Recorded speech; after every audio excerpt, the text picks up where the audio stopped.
எடப்பாடி ஆட்சியில் இருக்கும்போது ரொம்ப நல்லா இருந்துச்சு. இப்போ எடப்பாடி ஆட்சி விட்டு இந்த 4 வருஷம் நாடே சீர்கட்டு போச்சு. தமிழ்நாட்டில் எந்த சட்ட ஒழுங்கு இல்லை. தமிழ்நாட்டில் ஆண் பெண் சரியான முறையில் நடக்க முடியல, சீர்கட்டு போய் கிடக்கு. மீண்டும் எடப்பாடி அரசு வரணும். இரட்டை சின்னம் வெற்றி சேரணும். மின்சார வசதி இல்லை. மின்சார வசதி இல்லாம எல்லாமே கட் ஆகுது.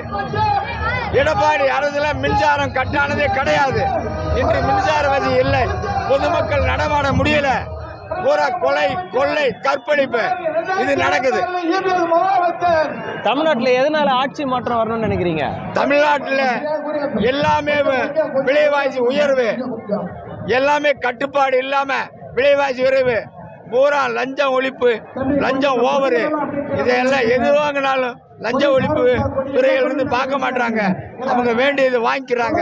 இதுதான் எடப்பாடி அரசுக்கும் இப்ப இருக்கிற திமுக அரசுக்கு இருக்கிற வித்தியாசம். திமுக அரசு கொள்ளை, கொள்ளை, கற்பழிப்பு அனைத்தும் நடைபெறுகிறது.